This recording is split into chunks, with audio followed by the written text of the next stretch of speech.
Assalamualaikum warahmatullahi wabarakatuh. Alhamdulillahirrabbilalamin. Pada kesempatan ini kita masih diberikan nikmat sehat dan panjang umur oleh Allah Subhanahu wa taala. Ini menandakan bahwasanya Allah Subhanahu wa taala masih sayang kepada kita selaku umatnya.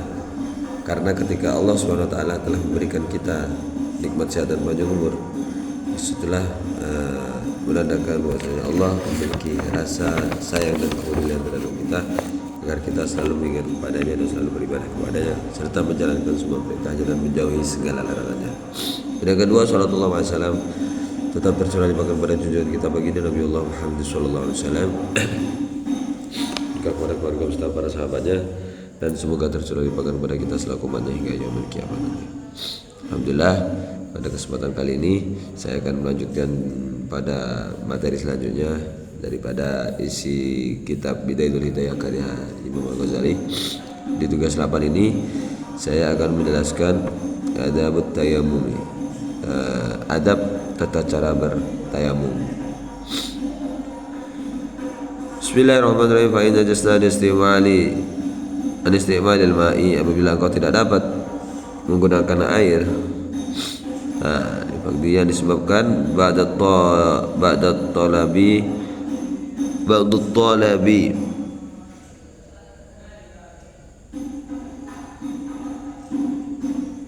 dan istimali fa inna jasad istimali al-ma'i li faqdihi wa talabi. Bila kau tidak menggunakan air yang disebabkan di mana tidak dijumpai air, sudah berusaha mencarinya ke sana kemari, awli udrin atau udzur, waradin karena sakit, awlimani minal wusuli ilaihi,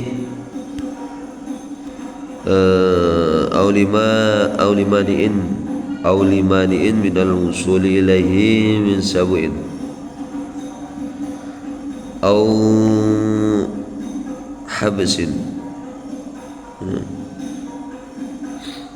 awlimaniin minal wusuli ilaihi min sabu'in aw habsin, adanya halangan untuk bisa sampai pada tempat yang terdapat air, terdapat air.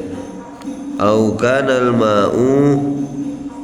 al-ma'ul hadiru tahtaju ilaihi li'ansika, atau jumlah air hanya sedikit yang cukup untuk menghilangkan kehausan diri kita sendiri. Au li'ansi rafiqika, atau menghilangkan rasa haus daripada saudaramu atau keluarga. Au kana milka li ghairika wa lam yabi' illa bi aktsara min samanil misli, atau dikuasainya air oleh orang lain dan dia tidak mau menjual kecuali dengan harga yang amat mahal. Au kana bika jarahatun, atau adanya luka, aw maradun takhafu minhu ala nafsika, atau ada luka atau sakit yang tidak boleh tersentuh oleh air. Fasbir hatta yadkhula waqtul faridah, jika kau mengalami salah satu keadaan tersebut, maka hendaklah kau bersabar menunggu datangnya waktu sholat fardu. Maqatin su'idan tayyiban alaihi turabun khalisan tahirun layyinun fadrib alaihi bikaffaika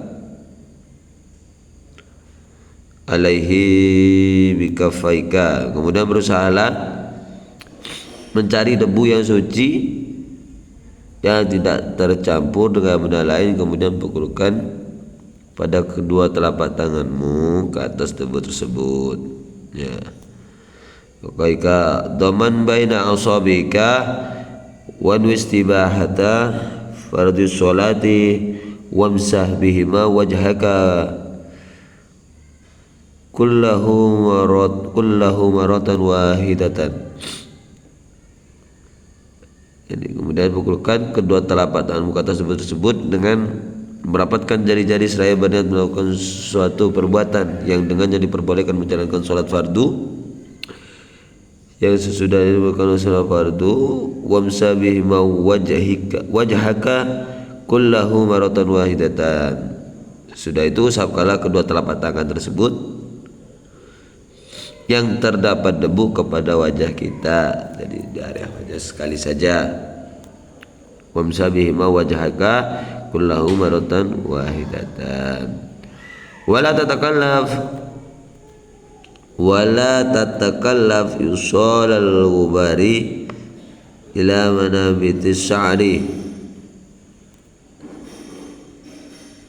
haffa au kasufa.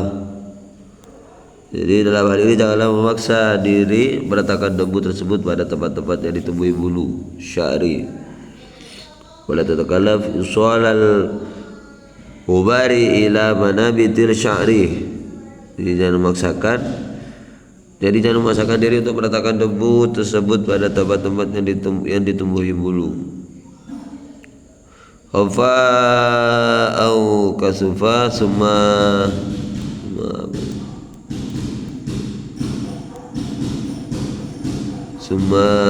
sumanza khatimaka wadrib darbatan saniyatan. Jadi baik itu bulu yang tipis maupun tebal. Setelah itu lepaskanlah cincinmu dan pukulkanlah lagi kedua telapak tangan.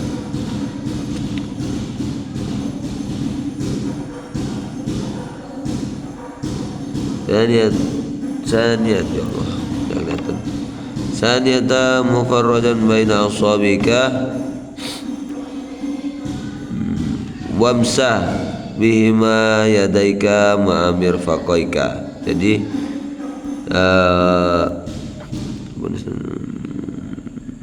dalam hal ini janganlah memaksa diri meratakan debu tersebut pada tempat-tempat yang ditumbuhi bulu, baik itu bulu yang tipis maupun bulu yang tebal.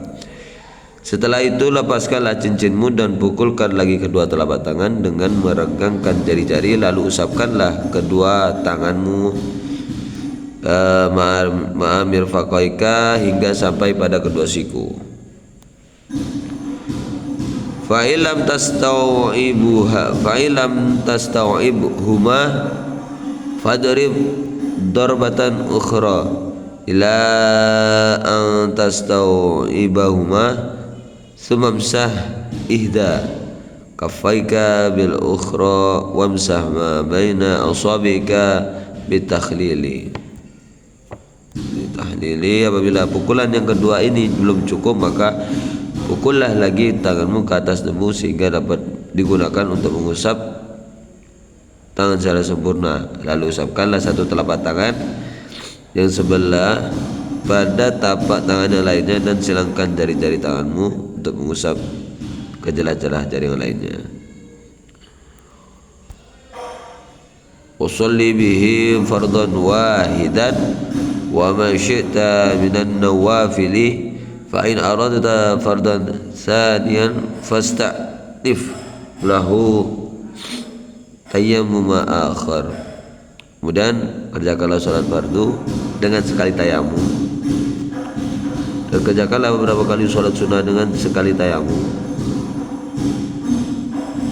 Lalu apabila engkau bermaksud mengerjakan salat fardu lain, maka harus bertayamum lagi meskipun tayamum yang pertama itu belum batal. Jadi ketika kita sudah bertayamum, kita hanya bisa mengerjakan salat fardu dengan satu kali tayamum. Dan apabila kita akan melakukan salat fardu yang lainnya, maka kita harus bertayamum lagi, walaupun tayamum yang pertama itu kita masih belum batal. Mungkin itu yang dapat saya sampaikan terkait masalah bab adab tayamum. Kurang lebihnya saya mohon maaf.